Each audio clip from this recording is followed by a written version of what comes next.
Welcome everybody. This is Booty KD and the place to be, and today I am going to tell y'all my top 10 X-Men episodes from X-Men 97. It just ended a couple days ago. Loved it. Loved the show. Loved the series. Loved it from back in the day. Uh, these 10 episodes are fantastic top to bottom. Yeah, my number 10 is going to be the weakest out of the 10, but by all means, it was not a bad episode.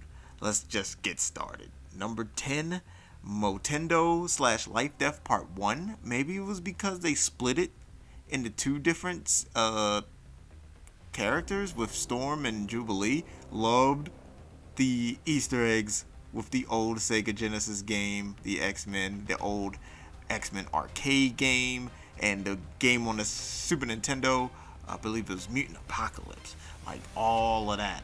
It was just a nice nod to that game. And Mojo was obviously hilarious. He was really, really good. And I like that they gave Jubilee her own episode with Sunspot.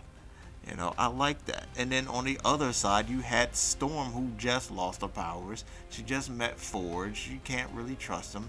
And then you get a look at the adversary, aka Depression Bird. If you watch Big Mouth, you know about Depression Cat. This is Depression Bird. And to see Storm at her all-time low, it's I feel for her. I wanted to get her powers back that same episode. Uh, Now, for number 9, Life Death Part 2. Life Death Part 2, that is when Storm regains her powers. Getting the old X-Men outfit that she started with from way back in the day. Seeing her get a long hair again, getting rid of the mohawk. I love both looks, by the way. Didn't matter to me. But Storm, she got her power back. Adversary put her in that claustrophobic state. The design of the adversary, my god, that is an amazing bird. Terrifying bird. But it ain't about the bird and all of that. It is about Storm. Storm getting her powers back. I loved it. I loved it. Number 8, to me, my X-Men. This was a fantastic episode as well. Like I said, all of these episodes are good. This is the first episode in the series. This is the first episode to get everything back. This was phenomenal. The X-Men, to me, my X-Men was Cyclops. Now, this is the episode that put Cyclops back on the map. This made Cyclops be like, oh, he's actually cool. Yeah, he is always cool. That's my favorite X-Men. Okay, it's been like that for years. They're over there tearing the Sentinels apart. Wolverine and Gambit working together, fusing their powers together. And then at the end, you see Magneto saying, oh yeah, Xavier, yeah, he gave me the school. So now you listen to me. No one's going to be happy about that because of what he's done in the past. But that was just another way of just making another episode great. Number 7, I have Fire Made Flesh. This was the episode where we had the Goblin Queen, Madeline Pryor, going up against the X-Men, making up that weird little place of all this demonic stuff coming out of nowhere, and it was all a part of Mr. Sinister's plan. Seeing Bishop out there working with the X-Men, because you rarely see Bishop, doing anything with the X-Men or in the series at all, But yeah, it was amazing. Cyclops was doing his thing. He didn't know what he had to do, if it was the real Jean or the Pryor. We didn't know. He didn't know. I like that character development for that guy. But Fire Made Flesh, yes, another great episode. That's my number 7. Number 6, Bright Eyes. Bright Eyes was the follow-up to what happened on Genosha. This is a little bit after the funeral for Gambit. You got Rogue out there. Rogue going rogue. That's pretty much what this episode was called. She fought Thunderbolt Ross and broke into the prison, saw Captain America, and just launched the shield like a real frisbee that it is, and it's just in Bastion. This guy, Bastion, is all a part of his plan. He has been pulling the strings some people thought it was gonna be Cassandra Nova because sent the Sentinels to Genosha. No, it was all Bastion. Master Mode and Nimrod combined. They made this guy. Really good villain, by the way. Really good villain. My number 5. This is tough. Okay, this is really really tough. My number 5 was Mutant Liberation Begins. This was episode 2. This was the trial of Magneto. They wanted to see what he was going to do with his past crimes. They want to put him on trial, and then all of a sudden the executioner shows up, tries to shoot him, and then Storm jumps in front of Magneto. I thought that was an amazing turn. I wouldn't have seen that coming, but she is like, hey, he's a teammate. He's an X-Men. I will risk my life for him. Unfortunately, that is what took Storm's powers. When she was in that room talking about, hey, I will always wonder how it felt to be human. That line, and then she finally loses her powers and becomes human, quote unquote. And then that thunderclap outside that made her jump. Like, normally she's the one throwing the thunderclaps out there, And that just made her just be like, oh my god, I really am normal. This is different. I gotta get out of here. And I felt for Storm on that episode.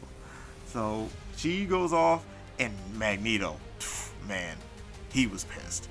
Took everybody up in space. Had one of the greatest dialogues of the series out there. He says, I'm trying to do better. Do not let me let you down. Something like that. It was great. And that was only the second episode. So you already knew the series was off to a great start. So next we have Tolerance is Extinction Part 1 as my number 4. This episode was crazy. Okay, you got Jean, Cyclops, and Cable over there fighting like a really, really good cohesive unit. Really happy to see those guys working together. They went up against the Prime Sentinels. These are Bastion's Sentinels that he has made for humans. He's turning humans into his own personal Sentinels. He's gonna wipe out all of the mutants to purify Earth in a really evil and a sadistic way. Wolverine and Nightcrawler, tag team champions of the X-Men. These guys worked really, really well. I was happy to see it. And Wolverine has been taking a backseat to this series, but has he? He's been pretty much a little bit in every episode, but this is where he shines. He's in the sky, shredding everything until he hits the ground, and then the end. Magneto finally gets released, goes and just drops a big EMP on Earth. He says enough. Magneto was right. Amazing episode. Now for number 3. Tolerance is Extinction Part 3. The season finale of X-Men 97. I really, really enjoyed this episode. It stuck the landing. Some series cannot stick the landing. Some series have a letdown on the final episode. No, this episode had the hype and it delivered. The X-Men versus Bastion. The Jean Grey or Phoenix going up against Mr. Sinister, making him look super weak. Just overpowered that man. I don't know. It's just Phoenix Ex Machina. You gotta talk to them about that.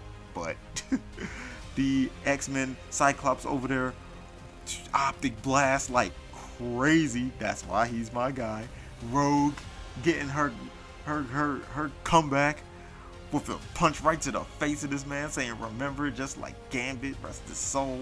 Nightcrawler getting it in. Everything was great. It was just everywhere. Everything was great. Then the ending showing Apocalypse. He's in the present day, and he's also in the past. So that whole timeline thing is just crazy altogether. Not to mention all the cameos. Peter Parker and Mary Jane. And Flash Thompson was in the background too, if you haven't noticed. Daredevil. Bishop came back. Cloak and Dagger. Like, it was crazy out there, And that season finale just makes me look forward to season 2, which is already done. Can't wait for them to drop it.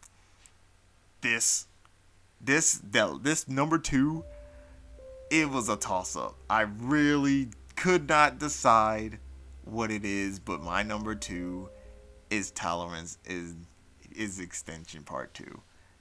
Wolverine getting the adamantium ripped out of his body. Magneto was supposed to die. He got stabbed, and he just used his magnetic powers to rip the adamantium right out of the body of Logan. It was crazy. It was crazy. Sinister was fighting Jean, looked like she had the upper hand, and then Cable got possessed and just blasted Jean. I thought she was dead. I wasn't too sure. Cyclops had to make the decision to give him more time. Storm was back, using her powers. It was an amazing episode top to bottom. It was action, it was story, it was animation. It was the last 2 minutes of the episode. Like, it's fantastic. Like, I need to watch that episode over and over and over. But before I do that, my number 1 favorite X-Men 97 episode is episode 5, Remember It. The death of Gambit, the self-sacrifice, him talking to Rogue, the dialogue was so sweet to them two. They was in the fireplace and they had that conversation, It's deeper than skin. It really, really was. She was feeling Magneto because she actually touched this man. She can't touch Gambit, and she wanted to have that feeling. Couldn't do it. Cable showing up to Genosha, not right on time, just a little too late. But he did see his mother. That was a nice little touch that he had. And then the massacre happened. Genosha was literally destroyed by the 3-headed Sentinel. Most of the mutants are dead. Magneto was thought to be dead. It was chaos. Scott talking to the reporter, and he lets his feelings out of how he feels about humanity, how they treat the X-Men. I feel him on that. You're doing all this work and all this stuff to protect them, and they still throw tomatoes at you. It was crazy. But yeah, the ending, Rogue being hurt, I can't feel you. Like, the emotion. This is why it's number 1. The emotion of this episode alone holds weight. It was just fantastic. It was amazing, astonishing, like the X-Men. Thank you for listening to my rambling. Probably stuttered a bit. I don't care. This is my video. I do what I want. And you guys tell me which episode you thought was number 1. Was it Tolerance of Extinction Part 2? Was it Bright Eyes? Was it Remember? You go ahead and tell me. And I will respond. I respond to comments. Don't be afraid. But yeah, that's it. I'll see you guys next time.